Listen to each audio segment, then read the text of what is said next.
Number 1. INFJs might get ignored because they don't play the social hierarchy game. The INFJ is one of the 16 Myers-Briggs personality types. INFJs are known to be enigmatic mavericks, striving towards manifesting their idealistic visions of a better future.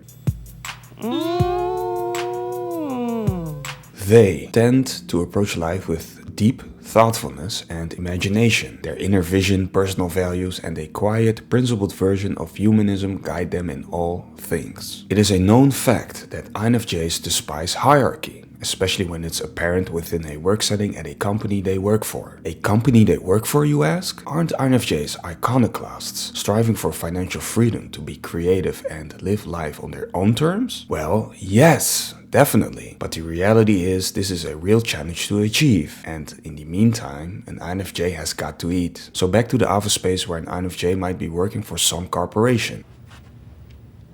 No, God! No, God, please, no! No! No! No! While setting up a side hustle. In those types of work environments, you'll often find that the company hierarchy has everyone in its grip. Every employee might be trying to climb the corporate ladder by working extra hard, showing off their capabilities, establishing good relations with or sucking up to higher-ups, while kicking down, and so forth. An INFJ is often aware of all that, but refuses to play along in the office politics because it's against their values. It is not difficult to see that many times the workers at the bottom of the hierarchy get the worst working conditions, like having to do the most bothersome time-consuming work for minimum wage. Sadly, they risk also getting treated as lesser workers because of their so-called lower status. Corporate hierarchy, the circus of inhumane treatment. This line of thinking and treatment is blasphemous to the INFJ because they believe everyone is a sovereign being deserving of respect unless proven otherwise. They even think that the whole corporate structure is against basic human needs for autonomy, freedom, creativity, self-expression, and meaningful work. It is one thing to be working at a corporation out of necessity so you can pay your bills. However, it is another thing to also remove your spine and sell your soul while working there. So you'll notice that the INFJ will distance him or herself as unnoticeably as they can from all the office charades where everyone seems to be duking it out with each other for a higher position and a better salary. INFJs distance themselves silently to not become a target of other co-workers who might start to think the INFJ is arrogant, choosing not to comply with everyday office theatrics. Don't move. You can't see us if we don't move.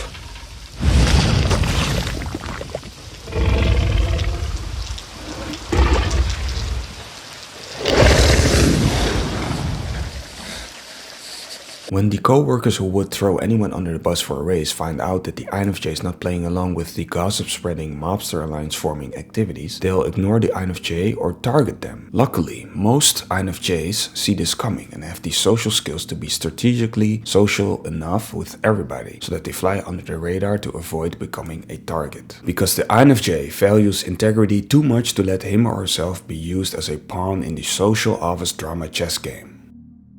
Number 2. INFJs might get ignored because they trigger existential discomfort in others. As you may know, INFJs are always metaphorically drilling to deeper layers of understanding when it comes to their topics of interest. Abstract complex subjects, which are very paradoxical or gray instead of black versus white, are the INFJ's favorite kind of topics to indulge in. Philosophy, psychology, sociology, spirituality, art, science. These are the things you can wake up an INFJ for in the middle of the night without question, probably because they're still awake at the time anyway. Their highly curious and strong associative minds really enjoy the vast amounts of terrain that can be traversed in the seemingly boundless space of these types of subject matters. What are you doing? Light speed skipping!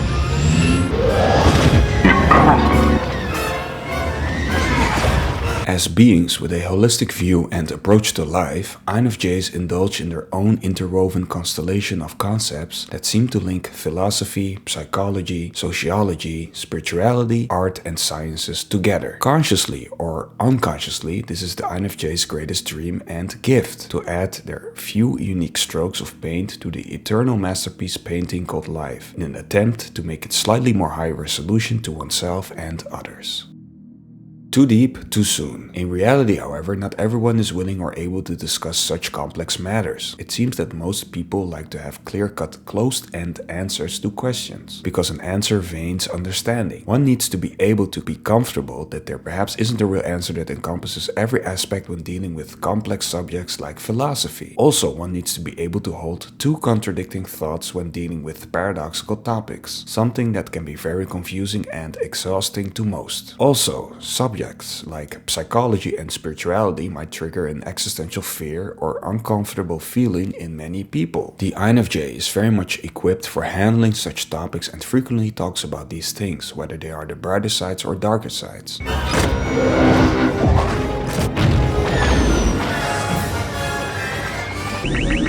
Hold on!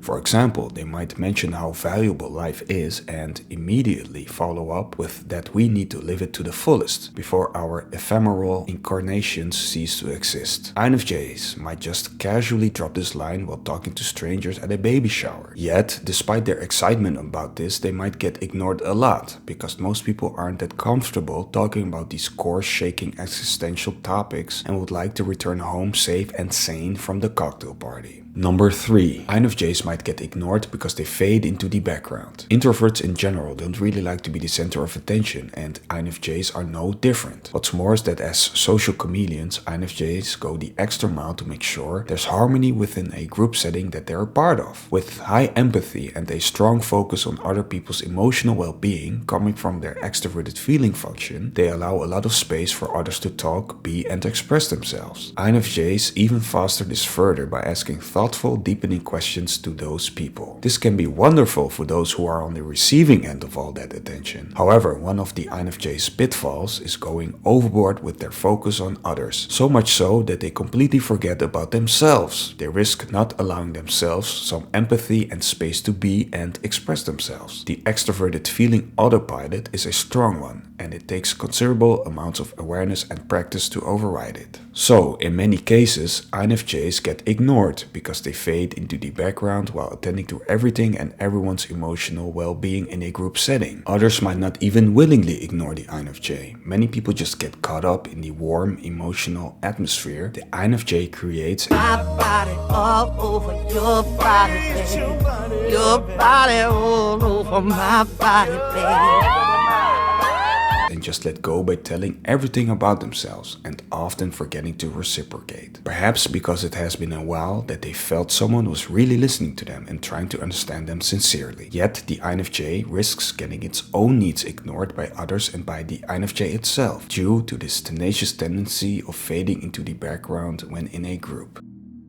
Number 4. INFJs might get ignored because others can't figure them out. Mysterious or enigmatic, words of choice by many to describe the INFJ's nature. Even for the Myers-Briggs type indicator trained eye, it can be a challenge spotting an INFJ. For the untrained eye, it is nearly impossible to spot one, let alone understand this personality type. Paradoxical by being both rational and emotional, introverted yet often very charming, the INFJ can be a puzzle to many. As such, this might leave people intrigued, but in most cases, INFJs risk being ignored because most people can't figure the INFJ out. Not being able to label someone can make a lot of people uneasy during social interactions. Thank you for coming in. Thank you for Good having morning. me. Morning to you. Why are you gay? Who says I'm gay? You are gay.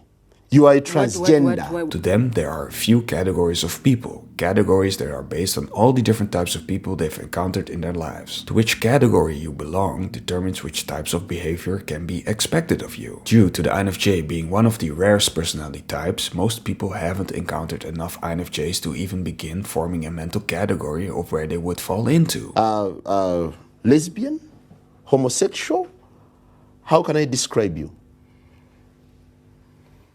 In general, people don't like uncertainty, and chances are high they'll ignore people who they can't label. The INFJ understands this on a level, and through striving for harmony in social relationships at almost any cost, they might be very accommodating to others, perhaps also to avoid negative judgment. Yet, in the long run, people who are open-minded and curious enough will only take the time to understand the alluring mystery of the INFJ. Number 5. INFJs might get ignored because they have toxic people in their social circle. As empaths, INFJs have a high risk of attracting emotionally wounded people or toxic people into their lives. The seemingly unconditional attention of the INFJ is a perfect source for emotional sustenance to the emotionally wounded and toxic people. When I say toxic, I'm talking about people who have an unhealthy tendency towards narcissism, emotional instability, or emotional dependency. Due to their emotional wounds, they have become severely in need of attention, self-medication, or reliant on their own survival mechanisms. They selfishly only take from the INFJ while the INFJ only gives. This way, it becomes a very one-sided relationship wherein the INFJ's needs are getting ignored. Attracting toxic people is a huge pitfall for the INFJ, especially in their younger years when they tend to be more naive and have their hearts wide open without any discernment of who they should allow in.